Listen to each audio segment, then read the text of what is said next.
ہم کو روک نہ پائے گی جو حق کی راہ میں آئے گی، دیوار گرا دی جائے گی۔ ہم کو روک نہ پائے گی جو حق کی راہ میں آئے گی۔ کیفیت تھی وہ ختم ہوئی ہے۔ میں اس کو وہیں مثال میں لے جاتا ہوں، یعنی امیر معاویہ رضی اللہ عنہ نے ملوکیت میں بدل دیا، وہی عرب کی پرانی عصبیت پوری طاقت سے حملہ آور ہو گئی۔ رسول اللہ صلی اللہ علیہ وسلم نے جو تبدیلی پیدا کی خلفائے راشدین میں، وہ اس طرح نہیں رہی۔ نحمدہ ونصلی علی رسولہ الکریم، اما بعد۔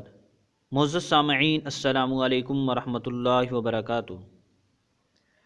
مشہور گمراہ اور فتنہ پرست اسکالر جاوید احمد غامدی نے جیو نیوز کے ایک پروگرام جرگہ میں بدلتے ہوئے عالمی سیاسی حالات پر تبصرہ کرتے ہوئے سیدنا معاویہ رضی اللہ تعالی عنہ کو شدید تنقید کا نشانہ بنایا ہے۔ اب ہونا تو یہ چاہیے تھا کہ اس بات پر جاوید احمد غامدی کی تردید کی جاتی، رد کیا جاتا، لیکن حضرت سیدنا معاویہ رضی اللہ تعالی عنہ کا شدید ترین دشمن انجینئر محمد علی مرزا، اس نے جاوید احمد غامدی کو اس تنقید پر خراج تحسین پیش کیا ہے اور بڑی اس کی تعریف کی ہے، اور اس کی اس گمراہانہ باتوں کو کلمہ حق کا نام دیا ہے۔ معزز سامعین، آپ نے دیکھا ہوگا دنیا کے کسی کونے کنارے میں سیدنا معاویہ رضی اللہ تعالیٰ عنہ کے خلاف تقریر ہو، سیدنا معاویہ رضی اللہ تعالیٰ عنہ کے خلاف کوئی کتاب لکھی جائے، انجینئر مرزا اس بندے کے تلوے چاٹنے کو بےتاب رہتا ہے، وہ چاہے جاوید احمد غامدی ہو، وہ چاہے کوئی شیعہ ہو، وہ چاہے ابو الاعلیٰ مودودی ہو، مولوی اسحاق ہو، یا وہ ظہور احمد فیضی دجال ہو۔ یہاں پر بھی انجینئر مرزا نے اسی طرح کیا ہے۔ ہم انشاءاللہ پہلے آپ کے سامنے جاوید احمد غامدی کے اعتراض کا جواب دیں گے، اس کے بعد انجینئر مرزا کا مختصر آپریشن کریں گے۔ جاوید احمد غامدی نے کہا کہ حضرت معاویہ رضی اللہ تعالیٰ عنہ نے اس کو حکومت کو ملوکیت میں تبدیل کر دیا، اور جاہلیت کے، عصبیت کے جتنے بھی جرائم تھے وہ سارے کے سارے اس میں آ گئے، حملہ آور ہو گئی عصبیت، اور انہوں نے خلفائے راشدین کے طرز کو تبدیل ہی کر دیا جس پر رسول پاک صلی اللہ علیہ وسلم ان کو چھوڑ کر گئے تھے۔ ہم ادھر ادھر کی باتوں کی بجائے آپ کے سامنے صحیح سری روایت پیش کرتے ہیں کہ نبی مکرم صلی اللہ علیہ وسلم نے بذات خود حضرت معاویہ رضی اللہ تعالیٰ عنہ کی حکومت کے بارے میں کیا ارشاد فرمایا تھا۔ ہمارے سامنے روایت ہے حضرت حذیفہ بن یمان رضی اللہ تعالیٰ عنہ سے، وہ فرماتے ہیں اللہ کے رسول صلی اللہ علیہ وسلم نے ارشاد فرمایا، انکم فی نبوت و رحمہ، کہ بے شک تم لوگ، یعنی رسول پاک صلی اللہ علیہ وسلم اپنے سامنے موجود صحابہ اکرام کو فرما رہے ہیں کہ تم نبوت بری رحمت بری نبوت کے زمانہ میں ہو، وستکون خلافت و رحمہ، اور ان قریب رحمت بری خلافت کا زمانہ آئے گا، ثم یکون کذا و کذا، اس کے بعد پھر اسی طرح ہوگا، یعنی رحمت بری خلافت ہوگی، پھر اس کے بعد کاٹ کھانے والی ملوکیت آئے گی۔ یہاں پر نبی پاک صلی اللہ علیہ وسلم نے 3 ادوار کی طرف اشارہ فرمایا ہے۔ پہلا دور آپ صلی اللہ علیہ وسلم کا رحمت بری نبوت، دوسرا دور خلافت کا خلفائے راشدین حضرت ابوبکر، حضرت عمر، حضرت عثمان، حضرت علی رضی اللہ تعالی عنہم اجمعین، اور فرمایا کہ پھر اسی طرح ہوگا، یعنی رحمت بری خلافت ہوگی۔ اب ان حضرات کے بعد حکومت آئی ہے حضرت معاویہ رضی اللہ تعالی عنہ کی۔ یہ روایت ہے المعجم الاوسط، امام طبرانی کی کتاب ہے، جلد نمبر 6، حدیث نمبر 6581۔ اس روایت کی سند بالکل صحیح ہے اور اس کے تمام راوی ثقہ ہیں۔ اب اس روایت پر غور کریں کہ نبی پاک صلی اللہ علیہ وسلم نے اپنے زمانہ کو نبوت اور رحمت کا زمانہ قرار دیا، اور بعد میں آنے والی حکومت یعنی خلفائے راشدین کی حکومت کو رحمت بری خلافت کا زمانہ قرار دیا، اور اس کے بعد آنے والی حکومت کو بھی آپ نے اسی طرح فرمایا، یعنی وہ بھی رحمت بری خلافت ہوگی، لیکن چونکہ وہ خلافت رتبہ میں پہلے خلافت سے کم ہوگی، اس لیے آپ صلی اللہ علیہ وسلم نے اس کو الگ سے ذکر فرمایا ہے۔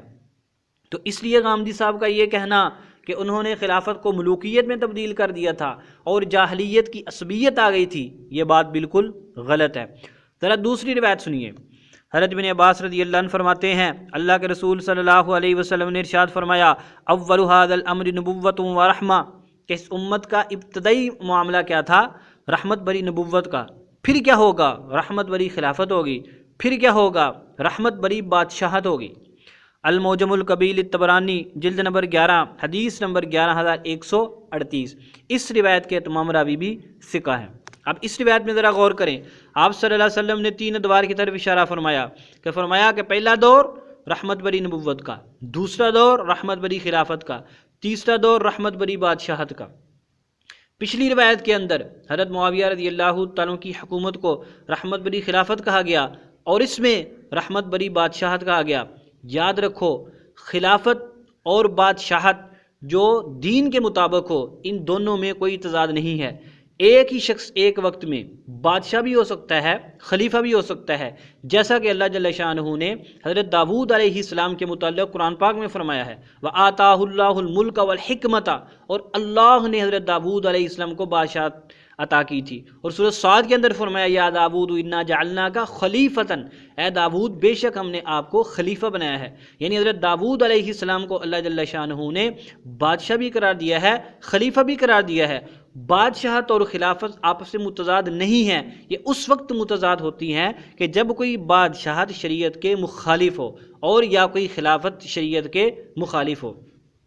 تو لہذا حضرت معاویہ رضی اللہ تعالیٰ عنہ خلیفہ راشد بھی ہیں اور عادل بادشاہ بھی ہیں۔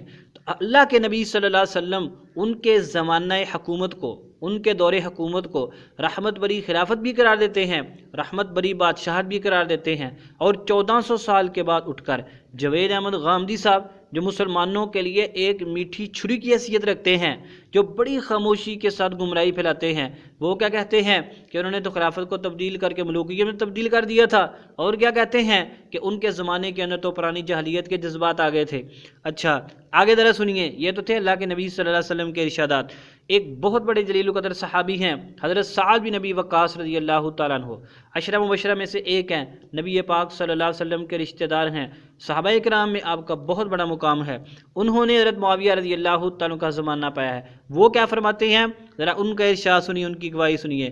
فرماتے ہیں ما رأیت احدا بعد عثمان اقضى بحق من صاحب هذا الباب، یعنی معاویہ رضی اللہ تعالیٰ عنہ، تاریخ ابن عساکر جلد نمبر 59 صفحہ نمبر 161۔ حضرت سعد رضی اللہ کیا فرماتے ہیں، حضرت عثمان رضی اللہ تعالیٰ عنہ کے بعد حق کے مطابق فیصلہ کرنے والا میں نے حضرت معاویہ رضی اللہ تعالیٰ عنہ سے زیادہ کوئی نہیں دیکھا۔ یعنی حضرت معاویہ رضی اللہ تعالیٰ عنہ حق کے مطابق فیصلہ کرتے تھے، اور جو شخص حق کے مطابق فیصلہ کرتا ہو، یہ تو اللہ کے نبی صلی اللہ علیہ وسلم کی شان ہے، یہ تو خلفائے راشدین کی شان ہے۔ تو معلوم ہوا کہ آپ کا طرز حکومت بھی ان حضرات کے مطابق تھا۔ ان سے ہٹا ہوا کہنا یا جاہلیت اور عصبیت کے ان کے اوپر طعنہ زنی کرنا یہ بالکل باطل ہے۔ ہم انجینئر اور جوید احمد غامدی صاحب سے کہتے ہیں، خاص طور پر انجینئر اور اس کے چیلوں سے، کہ اگر حضرت معاویہ رضی اللہ تعالیٰ عنہ کی حکومت غلط تھی، اس میں ظلم و ستم تھا، اور وہ جاہلیت کی طرح کے لوگوں میں جذبات تھے، اسی طرح کا غلبہ حاصل کرنے کا جذبہ تھا، حضرت حسین رضی اللہ تعالیٰ عنہ بھی موجود تھے، وہ کیوں خاموش رہے؟ حضرت حسن رضی اللہ تعالیٰ عنہ بھی موجود تھے، وہ کیوں خاموش رہے؟ حضرت حسین رضی اللہ تعالیٰ عنہ یزید کے خلاف اٹھ کھڑے ہوئے کیونکہ اس کو غلط سمجھا، حضرت معاویہ رضی اللہ عنہ کے خلاف کھڑے نہیں ہوئے کیونکہ ان کو صحیح سمجھا، ان کے پاس جاتے تھے، ان سے وظائف لیتے تھے، اور ان کے کہنے پر جہادوں میں بھی شرکت کیا کرتے تھے۔ اگر وہ صحیح بادشاہی نہیں تھے، خاموشی کیوں اختیار کی؟ تم 14 سال کے بعد بول رہے ہو، کیا ان کے اندر اتنا ایمان نہیں تھا؟ انہوں نے حضرت معاویہ رضی اللہ تعالیٰ کے خلاف کلمہ حق بلند کیوں نہیں کیا؟ ان کو نہیں پتا تھا کہ یہ معاویہ رضی اللہ کیا کر رہے ہیں؟ ان کی خاموشی، حضرت معاویہ کے پاس جانا اور ان کے کہنے پر مختلف غزوات میں شرکت کرنا، یہ اس بات کی دلیل ہے کہ وہ حضرات حضرت حسنین کریمین حضرت معاویہ رضی اللہ تعالیٰ کو حق پر سمجھتے تھے۔ یوں ہی یزید کی حکومت آئی، حضرت حسین نے غلط سمجھا اور فوراً جہاد کا اعلان کر دیا، جنگ کا اعلان کر دیا، اور کیسے انہوں نے اپنی قربانی دے دی، لیکن اپنی بات پر ڈٹے رہے۔ تو یہ اصل بات ہے۔ لہذا انجینئر شیطان کا اس کی تعریف کرنا جوید احمد غامدی کی یہ بالکل باطل ہے۔ اس شریر آدمی کو یہ نہیں پتا کہ جب یہ اس طرح کا بیان حضرت معاویہ کے خلاف دیتا ہے، فوراً جتنے بھی روافض ہیں، حضرت معاویہ کے دشمن ہیں، گمراہ کن تفصیلی ملعون ہیں، وہ سارے کے سارے بلوں سے باہر آتے ہیں اور اپنی بکواس شروع کر دیتے ہیں۔ یہ ذرا دیکھیں، یہ آپ کے سامنے ہے، یہ ہے انجینئر کا بیان، اور یہ اس کے بیان کے نیچے لوگوں کے کمنٹ ہیں۔ وہ ذرا کیا کریں، یہ شیر دل نام کا کوئی بدماش شیطان ہے، وہ کیا لکھتا ہے کہ بنو امیہ خاندان نے اپنی پوری زندگی رسول پاک سے جنگیں کی، حضرت حمزہ کا کلیجہ چبایا، حضرت علی کو ممبر پر گالیاں دی گئیں، آل رسول کو قتل تک کیا گیا، آل ابو سفیان قاتل آل رسول ہی نکلا۔ ذرا غور کریں، اور انجینئر کے چینل والے شیطانوں نے اس کمنٹ کو لائک کیا ہوا ہے۔ ذرا نیچے دیکھیں، خلافت راشدہ کا اصل قاتل معاویہ بن ابی سفیان تھا، جس نے خلافت ختم کر کے بادشاہت قائم کی، اس کو بھی انہوں نے لائک کیا ہوا ہے۔ آگے کیا ہے، دین اسلام دنیا میں بادشاہت کے خاتمے کے لیے آیا تھا، مگر معاویہ نے خلافت ختم کر کے بادشاہ شروع کر دی، اس کو بھی انہوں نے ذرا غور کریں لائک کیا ہوا ہے۔ یہ شیطان لوگ ہیں، حضرت معاویہ کے خلاف ان کو بات چاہیے بس۔ یہ کیا لکھا ہوا ہے آگے دیکھیں، ایک بندے نے، دین میں فرقہ وارد کی ابتدا ہی معاویہ بن ابو سفیان کی وجہ سے ہوئی اور سب سے زیادہ صحاب رسول قتل کیے گئے۔ توبہ توبہ توبہ۔ آگے کیا کہتا ہے، کہتا ہے علی بھائی سب سے پہلے حق سچ بیان کرنے کا سہرا آپ کے سار ہے۔ یہ شیطان لوگ ہیں نیچے جس کو بڑکاتے ہیں، یہ ان کو اپنے فالوور سمجھتا ہے، اور یہی وہ لوگ، ان کو یہ نہیں پتا، اس خبیث کو یہ نہیں پتا کہ یہ لوگ ایسی باتیں کر کر کے پنجابی ان پوہے چڑھا کے جہنم چ تکا دے رہے کہ ہور بدماشیاں کر تاکہ تینوں قیامت نوں چنگے چھتر پین۔ سب سے پہلے حق بیان کرنے کا اور کیڑا حق شدید خبیث بیان کرتا ہے، بنو امیہ کے جرائم سب سے پہلے مولانا اسحاق کے بعد آپ نے ہمت کی، انہوں نے اس کو بھی لائک کیا ہوا ہے۔ اب ذرا غور کریں کہ یہ اس کے ساتھ کون سی ذہنیت کے لوگ ہیں، یہ کون لوگ ہیں جو حضرت معاویہ، حضرت ابو سفیان اور بنو امیہ کے بارے میں ایسی باتیں کرتے ہیں۔ ان کو یہ نہیں پتا کہ بنو امیہ میں کتنے بڑے بڑے صحابہ تھے، حضرت عثمان رضی اللہ تعالیٰ عنہ کن میں سے تھے۔ یہ لوگ ہیں، یہ شیطانیاں کرتے ہیں۔ اب ان لوگوں کو فوراً موقع ملتا ہے، اور انجینئر اور اس کے چیلے بجائے ان کو روکنے کے، یہ دیکھیں یہ کیسے ان کی تعریفیں کر رہے ہیں، ان کو اچھا سمجھ رہے ہیں۔ تو اس لیے ہم اپنے حضرات سے کہتے ہیں کہ جو لوگ اندھا دھند یہ کہتے ہیں جی انجینئر مرزا صحیح بات کرتا ہے وغیرہ وغیرہ، طارق جمیل صاحب جیسے، میں کیا کہوں ان کو، وہ لوگ ان کو ایک صحابی رسول کی عظمت کا خیال نہیں ہے، وہ بھی اس کی تعریفیں کرتے ہیں، اس کو پروٹوکول دیتے ہیں۔ قیامت کو صحابہ کرام کا سامنا نہیں کرنا آپ نے، اللہ کے رسول صلی اللہ علیہ وسلم کے سامنے کھڑا نہیں ہونا۔ یہ کس طرح کی باتیں کرتا ہے اور کیسی باتیں لوگوں سے کہلواتا ہے، اس سے زیادہ آپ کیا چاہتے ہیں؟ یہ خبیث انسان ہے جو لوگوں کو صحابہ کرام سے متنفر کرنے کی کوشش کرتا ہے۔